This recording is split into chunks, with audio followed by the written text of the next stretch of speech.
If someone had told me 3 months ago that my heart could betray me in the middle of a soccer field, I would have laughed then tripped over my own cleats. Funny how life loves to script these little ironies, especially when you think you're in control. I am, after all, the star athlete of my high school, the girl everyone expects to lead, to shine, to win. And yet here I am, daydreaming about a girl who doesn't even run laps. Her name is Emily, and she's the kind of person who can make an entire room forget what time it is. She's in the theater club, always carrying scripts, always smiling like she knows a secret joke the world isn't allowed to hear. I first noticed her during the fall play auditions. My friend nudged me and whispered, "Look, that's Emily. She'll steal the show." And she did. Not just the show, but something in me I didn't even realize was missing. It started innocently enough. A shared laugh in the hallway over a forgotten textbook, a casual nod during lunch, the way her eyes sparkled when she was mid-story. But the more I saw her, the more I realized that this infatuation was no fleeting crush. My heart didn't just flutter, it hammered. It refused to be ignored. I began to notice the way my muscles tensed whenever she walked by, how my thoughts inexplicably wandered to her jokes and her small, unguarded gestures. I should have been focused on soccer. After all, college scouts were already talking about my future, the scholarships waiting just for me, the accolades that would follow. But Emily, she was like a plot twist I couldn't anticipate, one that left me dizzy and wanting. And God, I hated that I wanted. The first time I really spoke to her outside of passing smiles, it was under the dim glow of the theater lights. She had stayed late, rehearsing lines for some scene I barely understood. I leaned against the doorway, pretending to check my phone, while I secretly watched her. Emily noticed me eventually, of course. She always did, like she had some sixth sense for people staring. "Hey, watching the drama queen at work?" she teased, her voice playful but warm. I blinked, caught off guard, and forced a grin. "Something like that." She laughed, a sound that twisted in my chest and refused to let go. And just like that, a conversation began, casual at first, about the play, about school, about nothing and everything at the same time. She had this way of speaking that made every word feel intentional. Every joke seemed like an invitation. Soon our encounters became frequent. Sometimes I'd see her in the courtyard, sometimes backstage, and sometimes inexplicably in my dreams. My teammates noticed my distraction. "You've got Emily fever," one of them joked during practice, nudging me as I missed an easy pass. I laughed it off, but inside my chest felt tight, as though my heart were trying to escape. The irony was brutal. Here I was, celebrated for physical prowess, for control over every muscle, every tactic, every goal. And yet, I had no control over my feelings for a girl who couldn't care less about trophies. I couldn't predict her, couldn't strategize her, couldn't train to win her heart. And somehow, that was exactly what made her irresistible. Emily had this ritual. Every Friday after rehearsal, she'd sit on the old brick wall near the courtyard, scribbling in a notebook, humming quietly. I didn't know why, but I started joining her, pretending to do homework while really just observing her. One evening, the sky painted in fiery reds and purples, she looked up and caught me staring. "You know," she said, "you're awfully persistent for someone who's supposed to be good at running away from feelings." I choked on a laugh. "And you're awfully perceptive for someone who pretends to be lost in a notebook." She tilted her head, smirking. "Maybe I'm not pretending." Something in her gaze held me there, words failing me, heart thundering. I wanted to confess everything, how she consumed my thoughts, how the world seemed sharper when she was near, but instead, I just nodded and smiled, feeling both triumphant and utterly defeated. Our friendship deepened, woven with laughter and shared secrets, but always teetering on the edge of something more. Every accidental touch, every brush of fingers, sent jolts of electricity through me. And yet I held back, afraid that admitting my feelings could shatter the fragile connection we had built. Then came the night of the homecoming game, under stadium lights and roaring crowds. I was in peak form, every sprint, every goal a blur of adrenaline. But even amidst the glory, my eyes constantly searched for her. Emily had come, of course, sitting in the stands with a group of theater friends. When our eyes met, I felt exposed, raw in a way I hadn't expected. After the game, victorious but exhausted, she found me near the locker rooms. "You were incredible out there," she said, and for a heartbeat the noise of the school faded. "Thanks," I replied, my voice tight. But I think I've been missing the most important part of the game. She raised an eyebrow, amused but curious. Oh? And what's that? You, I said, almost too quietly, but enough for her to hear. She blinked, then smiled a slow, knowing smile that made my stomach do flips. Maybe you've been playing the wrong game all along. From that moment something shifted. The teasing, the laughter, the stolen glances, they began to carry weight. Each moment together felt like a secret world where nothing else mattered. And I realized with terrifying clarity that I didn't want to win any awards or medals anymore. I wanted her. But Emily had her own battles. She was the golden girl of the theater club, beloved and admired. Yet she carried a quiet vulnerability she rarely let anyone see. I learned of it slowly, in fragments: her fears about family expectations, the pressure to always be perfect on stage, the loneliness behind her sparkling eyes. Loving her wasn't just about attraction. It was about understanding, about cherishing someone in all their complexity. One crisp autumn afternoon, we found ourselves alone in the theater after rehearsal. Sunlight streamed through the tall windows, casting long shadows across the wooden floor. Emily was reading a monologue aloud, her voice dancing with emotion. I watched her, captivated, until she paused and looked directly at me. "Why do you keep staring at me like that?" she asked, half laughing, half serious. "Because I can't look away," I admitted, stepping closer, my hands trembling slightly. She studied me for a long moment, her playful demeanor softening. "You know," she said, "maybe some things are worth taking a risk for." And in that quiet, sunlit theater, everything changed. I stepped closer, heart pounding until our fingers brushed. Her smile widened, and for the first time, I felt a sense of peace amidst the chaos of emotions I'd been drowning in. We spent the following weeks navigating this fragile new intimacy, learning the rhythms of each other's hearts. There were misunderstandings, awkward moments, and the occasional pang of doubt, but there was also laughter, tenderness, and a sense of belonging I had never known. I realized that being a star athlete, having accolades, meant nothing compared to the quiet victories of love and trust. Emily became my home, my anchor, my unexpected plot twist that I never wanted to resolve. And in return, I tried to be her strength, her cheerleader in the battles she faced, her shelter when the world felt heavy. Our story was not perfect. It was messy, passionate, frightening, and beautiful. It was two souls learning to exist together, breaking down walls and daring to hope. And every time I looked at her, with her mischievous grin and sparkling eyes, I knew that some games weren't meant to be won, they were meant to be played, together, heart to heart. Even now, months later, I sometimes catch myself laughing at the absurdity of it all. The star athlete, the theater artist, a love neither of us saw coming, yet one we could no longer deny.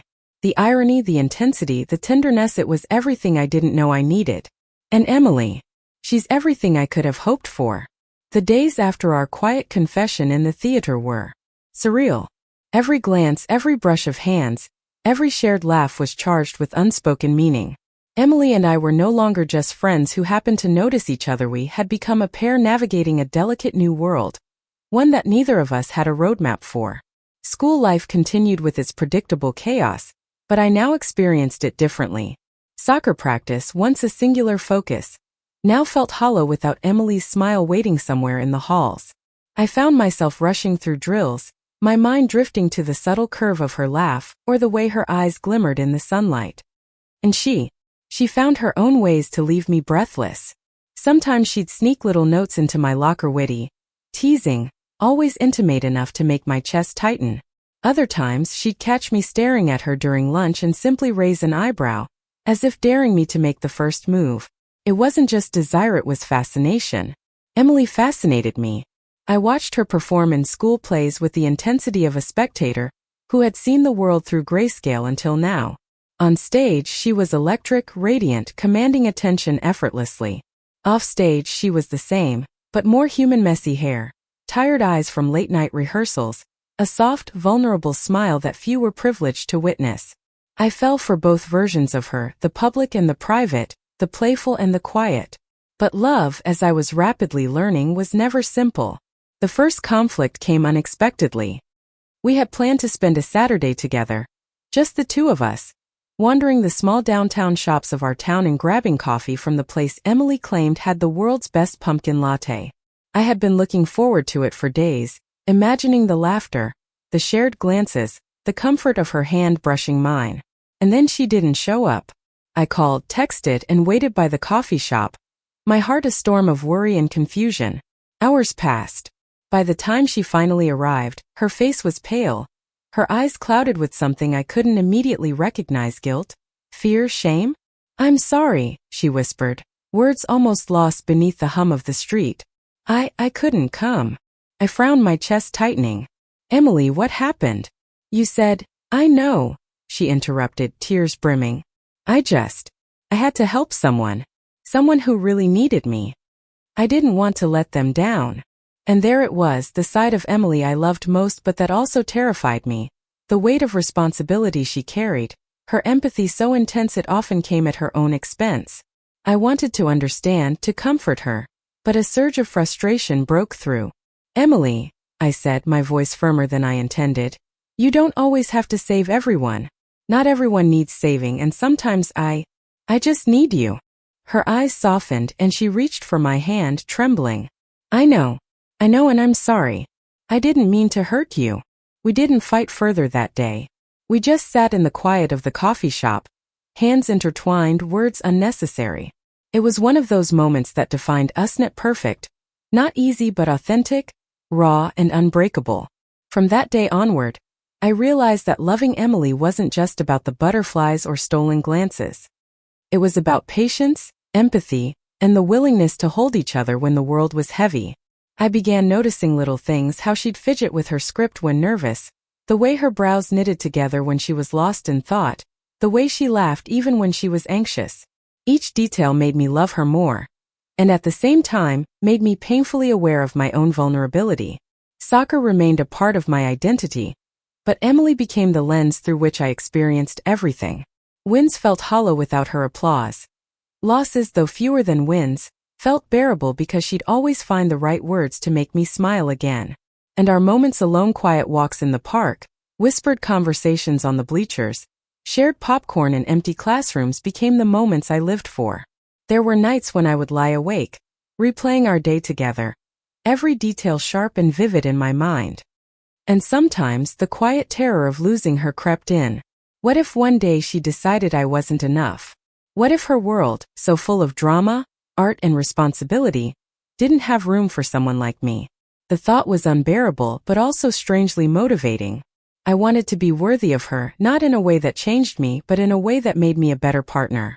One particularly chilly November afternoon, the theater club hosted an open rehearsal. I wandered into the theater, drawn by curiosity and the faint hope of seeing her. Emily was there, rehearsing lines with a passion that made the words leap off the page. I stood at the back watching her movements, the tilt of her head, the subtle gestures, the intensity in her voice. And then she looked at me mid-performance and I froze. She had that knowing glint, the kind that made the world fall away. Afterward she ran over, cheeks flushed. "You came," she said, half surprise, half delight. "I couldn't resist," I admitted, trying to keep my voice steady despite the pounding of my heart. She grinned, mischievous and warm. "You're impossible. You know that, right?" "Maybe," I said. "But I'm yours if you'll have me." Her laughter, light and airy, echoed through the empty theater, and then she leaned close. "Always," she whispered. From that day on our connection deepened. The flirtations, the teasing, the playful arguments, they all became the foundation of something profound. Emily and I were learning how to navigate love in a way that was uniquely ours, blending passion, friendship, and trust into a tapestry that neither of us wanted to unravel. But life, as always, had a way of testing us. A few weeks later, Emily received news that her family would be visiting unexpectedly, planning a series of events that required her attention and presence. It was a significant moment in her life, an opportunity to connect with family she rarely saw.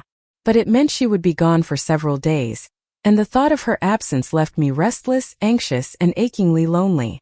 The night before she left, we sat on the rooftop of the school building, wrapped in blankets, the city lights stretching out below us. I held her close, inhaling the familiar scent of her hair, committing her warmth to memory. "Promise me something," I said, my voice barely above a whisper. Anything, she replied, tilting her head to meet my eyes. Promise me you'll come back. No matter what, you'll come back to me. Her eyes glistened, a mix of mischief and sincerity. I promise. But don't get too comfortable, I might be tempted to run off again. I laughed softly, squeezing her hand. Then I'll chase you, Emily. Always. Those days apart were agonizing. I went through the motions of school and soccer, but every quiet moment was filled with longing. And yet, this separation revealed something crucial. I was capable of missing her deeply, but it also strengthened my resolve to be present for her when she returned. Love, I realized, wasn't about constant proximity. It was about enduring connection, even when circumstances threatened to pull us apart. When she finally returned, it was in the middle of a crisp, sunlit afternoon. She found me at the track, practicing sprints as usual. As soon as she appeared, everything else faded. I ran toward her, adrenaline and emotion colliding in a rush of relief and joy. She laughed, matching my pace until we collapsed on the grass, breathless and exhilarated. I missed you, I admitted, my voice muffled by her shoulder. I missed you too, she said, her hand brushing my hair away from my face. More than I thought possible. That moment, simple, unremarkable to anyone else, felt monumental. We lay there, catching our breath, hearts beating in tandem, silently acknowledging the depth of our bond. It wasn't about grand declarations or dramatic gestures. It was about presence, understanding, and the quiet assurance that we belonged to each other, in every sense that mattered. Our days continued, punctuated by playful arguments, whispered secrets, and stolen kisses in empty hallways. But beneath the surface of everyday life, we were growing together in ways that neither of us could have anticipated. Emily challenged me to be more open, more vulnerable, more aware of the nuances of emotion. And I, in turn, offered her stability, encouragement, and the unwavering belief that she was loved exactly as she was. There were still challenges, of course. Friends, family expectations, and the looming pressures of college all threatened to intrude upon our fragile world. But Emily and I learned to navigate these obstacles with patience, communication, and a shared commitment to one another. Every trial became an opportunity to reaffirm our bond, every misunderstanding a lesson in empathy. By the time winter arrived, bringing with it early sunsets and the crisp scent of falling leaves, our love had evolved into something resilient and luminous. We walked through snow-dusted streets, laughing and holding hands, aware that the world outside could be chaotic and unforgiving, but our world together was safe, warm, and filled with possibility. And in those quiet, shared moments, whether curled up with a book, rehearsing lines, or simply watching the stars from the rooftop, I realized that loving Emily wasn't about perfection. It was about acceptance, trust, and the courage to embrace vulnerability. She had become my compass, my anchor, my unexpected joy. And in return, I vowed to be her constant, her refuge, her unwavering support through whatever storms life might bring. Love, I discovered, wasn't just a feeling. It was a choice, one we made every day, in every glance, every word, every touch. And with Emily by my side, I knew that whatever challenges lay ahead, we would face them together, hearts intertwined, unwavering and unafraid. Winter deepened, and the town seemed to shrink under a blanket of cold and frost. Despite the crisp air and early darkness, Emily and I found warmth in each other. We had settled into a rhythm, a quiet dance of shared mornings, fleeting touches, and whispered confidences. Yet even as we grew closer, life continued to throw small tests our way, and sometimes the heart is far more fragile than the body. One particularly bitter evening, I arrived at the theater to find Emily sitting alone on the stage, a spotlight catching the golden hues of her hair. Her notebook lay open, pages fluttering as if anxious to speak. She didn't look up when I entered. "Emily?" I asked softly, approaching. She flinched slightly, then smiled a brave, tight smile that didn't reach her eyes. "Hey," she whispered. "What's wrong?" I pressed, sitting beside her. She sighed, fingers tracing the edges of her notebook. "I got a call from home. My mom. She wants me to consider an out-of-state program for theater. It's prestigious, but it's far. And it might change everything." I felt a twist in my stomach. Distance had always been a shadow over us, an unspoken fear. "Far how?" I asked cautiously, knowing that any number of miles could feel like an ocean when it came to matters of the heart. Across the country, she admitted, looking down. I don't know how to tell you without making this harder. I swallowed hard, heart pounding. I wanted to be supportive, to encourage her to chase her dreams, but the selfish part of me recoiled. Emily, I want you to succeed. I want you to do everything you're meant to. But, my voice faltered. But I don't want to lose you. Her eyes glistened with tears. I don't want to leave you either. We sat in silence for a long moment, letting the weight of possibility settle between us. The theater, usually a place of comfort and light, felt cold and uncertain. Yet I knew this was a turning point. Our love, as young and fragile as it was, would either bend or break under the strain. Whatever happens, I said finally, taking her hands in mine, we'll figure it out. Distance doesn't change how I feel about you. I promise. She squeezed my hands, a mixture of relief and sorrow in her grip. Promise me you'll still cheer for me, even from afar. I promise, I whispered back. The weeks that followed were a careful balance of joy and tension. We continued our routines, sneaking moments whenever we could, coffee breaks between rehearsals, late-night walks under streetlights, text messages and calls that stretched into the early hours. And yet, the looming shadow of separation was always present, a constant reminder that life was rarely simple.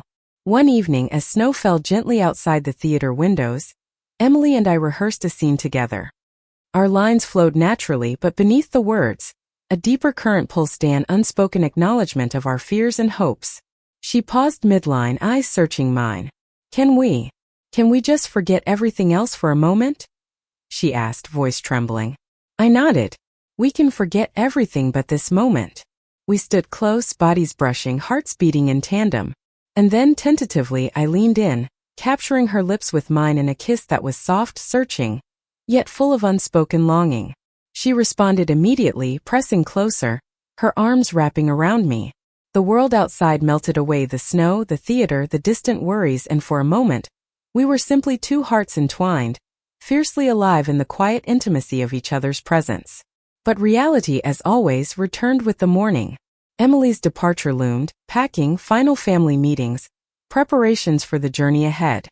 The night before she left, we walked to our favorite spot near the frozen pond at the edge of town. Ice glittered under the moonlight, reflecting the fragile beauty of our situation. I don't want to say goodbye, she admitted, her voice breaking. Then don't, I whispered, pulling her into a tight embrace. Let's just exist here for a little longer without thinking of tomorrow. She rested her head against my shoulder, shivering slightly in the cold. You've made these past months unforgettable, she murmured. I'll carry them with me. And I'll carry you, I promised. The morning of her departure was heartbreakingly quiet. I helped her load her luggage into the car, our fingers lingering together, as if unwilling to part. Emily turned to me, her eyes filled with tears and determination. I'll write every day. I'll call whenever I can. And I'll come back. I nodded, swallowing the lump in my throat. I'll be here. Always waiting. As the car drove away, I felt an ache that went beyond physical absence. It was the ache of missing someone who had become a vital part of my being. Yet even amidst the sadness, there was hope, a fragile, flickering light that love, true love, can endure distances, challenges, and time. The weeks turned into months. Life continued, relentless and indifferent. Yet I found ways to stay connected to Emily. Letters arrived with meticulous care, filled with humor, sketches, little confessions of longing. Phone calls became lifelines, bridges across the miles. And though nothing could replace her presence, the knowledge that we were still in each other's hearts provided comfort and strength. I threw myself into soccer with renewed focus, each game a tribute to the love that waited for me miles away. My teammates noticed a new intensity in my play, a resilience forged not just from athletic discipline, but from emotional perseverance. Every victory was sweeter, every setback more bearable, because I knew Emily was sharing in it, cheering from afar, laughing at my exaggerated accounts of practice, and sending words of encouragement that felt like gentle hands on my shoulder. Meanwhile, Emily thrived in her new program. She sent videos of performances, snippets of rehearsals, and occasional snapshots of the city she was learning to call home. Her messages were playful, full of wit and warmth, and yet beneath the light-hearted tone, there was an honesty and longing that mirrored my own. Our love became a tapestry of small, intentional acts.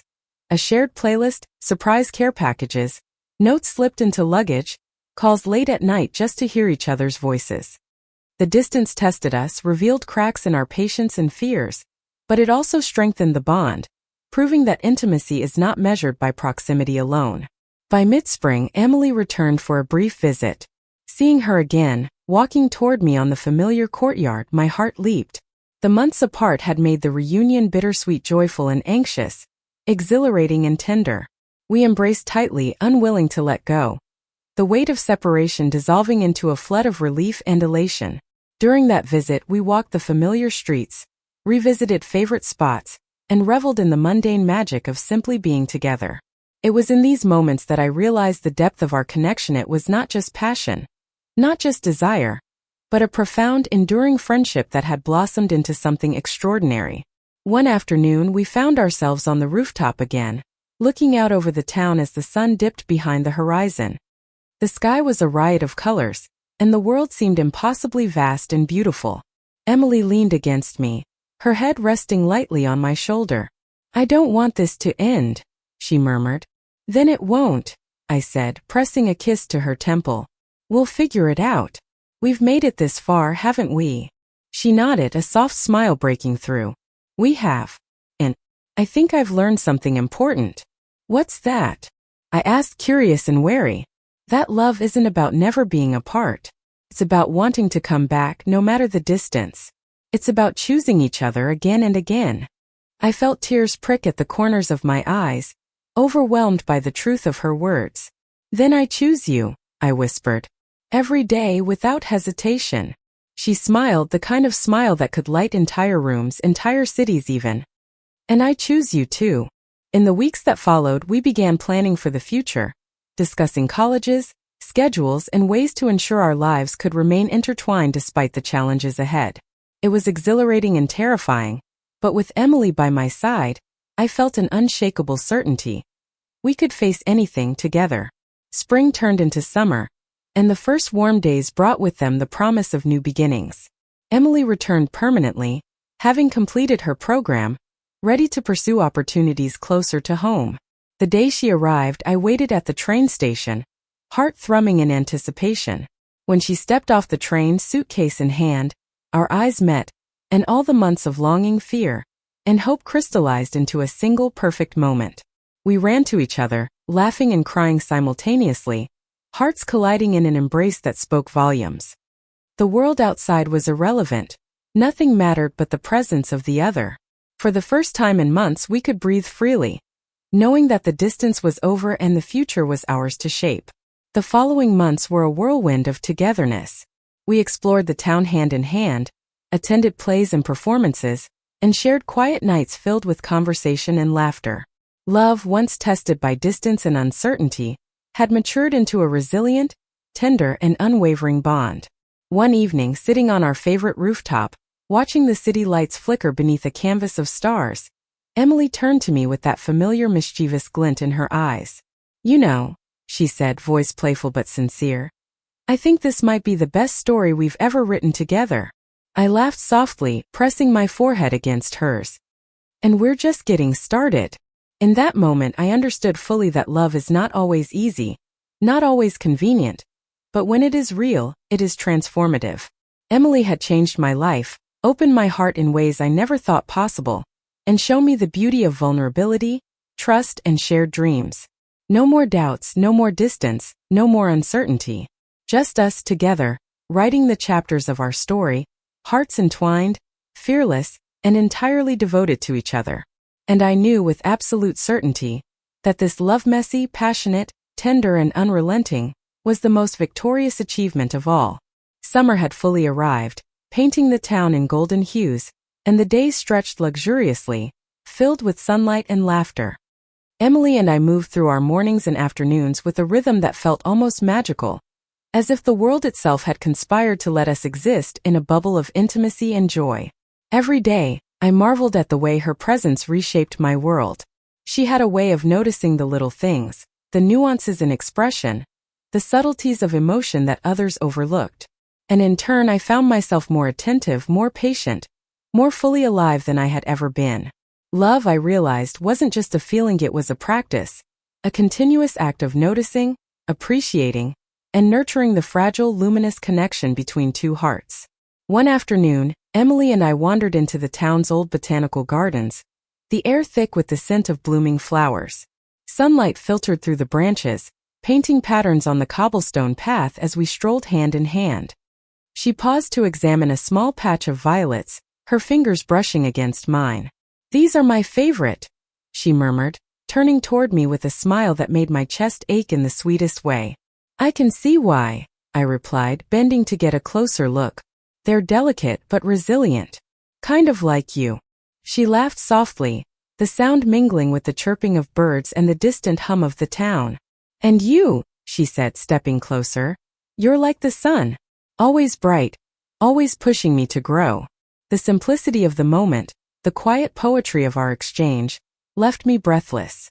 It was not grand gestures that defined us, but these shared instants, delicate yet profound, that made love tangible. As the weeks passed, our bond deepened. We spent long evenings on the rooftop, talking about dreams, fears, and the absurdities of life. Sometimes we stayed silent, letting the city lights and the stars serve as witnesses to our togetherness. Each kiss, each touch, each whispered "I love you" became a reaffirmation of the intimacy we had painstakingly nurtured through distance, trust, and devotion. One evening, Emily surprised me with tickets to a small, local theater production. She had been invited to perform in a minor role, and I was eager to support her.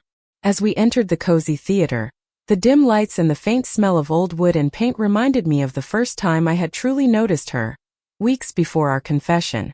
Watching her on stage, radiant and alive, I felt a swell of pride and admiration. She was mesmerizing, commanding attention without effort, her expressions nuanced, her voice carrying a melody that seemed to resonate with my very soul. After the show, I rushed to meet her backstage, unable to contain my elation. "You were incredible," I said, breathless. "Absolutely brilliant." Emily's cheeks flushed pink, her eyes sparkling with delight. "Thanks," she said softly, "but having you here, it made it perfect." We embraced, and for a moment the world beyond the theater ceased to exist. The applause from the audience, the chaos of backstage, even the challenges that had tested us, none of it mattered. It was just us holding on, affirming our choice to be together. Later that night, we sat under the stars on our rooftop, wrapped in a blanket, legs intertwined. Emily rested her head against my shoulder, sighing contentedly. "You know," she murmured, "I used to think love had to be perfect, that every day would be easy, every moment blissful. But now I understand. It's not about perfection. It's about presence. It's about choosing each other, even when it's messy or complicated." I kissed her temple, savoring the warmth of her skin against mine. "I choose you," I whispered, "every day, no matter what comes our way." She smiled, the kind of smile that could light entire worlds. "And I choose you." In the following months, we navigated the delicate balance of young adulthood, college applications, summer jobs, theater rehearsals, soccer training. Yet through it all, we maintained our rhythm, a blend of independence and intimacy that allowed our love to flourish. We celebrated victories together, offered comfort in moments of doubt, and savored quiet victories that others might deem insignificant: a shared cup of coffee, a note tucked into a locker, a whispered joke in the middle of a bustling school hallway. One sunny afternoon, I found Emily sketching in the park, her notebook open on her lap. She glanced up as I approached, eyes lighting up with mischief and affection. "You're late," she teased, her pencil poised in the air. "I know," I said, sliding beside her. "I got distracted thinking about you." Her lips curved into a smile, the kind that made my heart twist in the most delightful way. "You always do that," she murmured. I leaned closer, brushing a strand of hair from her face. "And you always make me fall for you again, every single day." She laughed softly, resting her head on my shoulder. "Then I guess we're stuck with each other." "Stuck?" I agreed, pressing a gentle kiss to her temple. "And I wouldn't have it any other way." Summer deepened, and with it came a sense of possibility and freedom. We spent long days exploring nearby towns, laughing over ice cream cones, wandering through art galleries, and sitting by the river as the sun dipped below the horizon. Each moment reinforced the realization that love, when nurtured with care and attention, could transform ordinary experiences into something extraordinary. One evening, Emily and I attended a theater showcase featuring various student performances. She had been invited to present a short monologue. She had written herself a story of hope, resilience, and the pursuit of dreams. Watching her perform, I felt an overwhelming surge of emotion. Every gesture, every inflection, every pause was imbued with honesty and vulnerability. It was as though she had opened a window to her soul, allowing the audience and me to glimpse the depths of her heart. When the performance ended, she found me in the crowd, eyes glistening. "You were amazing," I said, voice thick with emotion. "No," she replied, taking my hand. "We were amazing. Because of you, I can be fearless." That night we returned to the rooftop, a place that had become a sanctuary for us. Wrapped in a blanket, sipping cocoa, we reflected on our journey, the challenges we had faced, the distance we had endured, the fears we had confronted. And in that quiet, starlit space we made silent promises to each other. To cherish, to protect, to love without hesitation, no matter where life led us. As summer waned, we prepared for the new school year, filled with anticipation and excitement. Emily had secured a scholarship at a local theater conservatory, allowing her to pursue her passion without leaving me behind. And I, with college scouts praising my soccer performance, knew that our bond was strong enough to withstand the pressures and changes that awaited us. One crisp autumn evening, as leaves turned gold and amber, we walked through the park where our story had deepened. Emily reached for my hand, squeezing it gently. "I can't imagine my life without you," she said, her voice soft but resolute. "You don't have to," I replied, tightening my grip. "I'll always be here." She smiled, her eyes shining with unshed tears of happiness. "And I'll always be yours." In that moment, standing amidst the beauty of the changing season, I understood fully that love was not a destination, it was a journey. It was the laughter shared in quiet moments, the courage to face distance and fear, the willingness to grow together through challenges, and the joy of discovering the extraordinary within the ordinary. The months turned into years, and Emily and I continued to navigate life together, our bond deepening with every passing day. We celebrated small victories, supported each other through setbacks, and reveled in the intimacy and trust we had cultivated. Every stolen kiss, every lingering glance, every whispered "I love you" became a testament to the resilience of our connection. And through it all, I never stopped marveling at the irony that had brought us together. The star athlete who was supposed to have it all under control, and the witty theater artist who had unknowingly stolen her heart. Together we had rewritten the script of our lives, proving that love, when nurtured with patience, courage, and devotion, could overcome obstacles, transcend distance, and flourish in ways that were both beautiful and enduring. One quiet evening, as the sun set behind the hills and the sky blushed with shades of pink and gold, Emily rested her head on my shoulder. "Do you remember the first time we sat here?" she asked, her voice soft and nostalgic. "I do," I said, smiling down at her.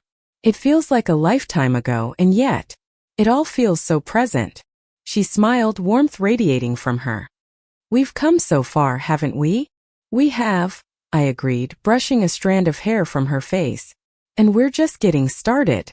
As the stars began to twinkle overhead, we held each other close, hearts beating in unison, knowing that whatever the future held, we would face it together. Love had transformed our lives, bringing joy, depth, and meaning that neither of us could have anticipated. And in the quiet intimacy of that moment, I realized something profound. True love is not measured by grand gestures or fleeting moments, but by the daily choice to be present, to care, and to cherish one another, every single day. And so, hand in hand, we faced the future not with fear, but with courage, laughter, and the unwavering certainty that we had found something rare, something enduring, something infinitely beautiful. Our story, once a delicate thread of longing and uncertainty, had blossomed into a tapestry of love, resilience, and joy. Emily and I had discovered that the heart, when brave enough to embrace vulnerability and honesty, could create a world of intimacy, connection, and wonder.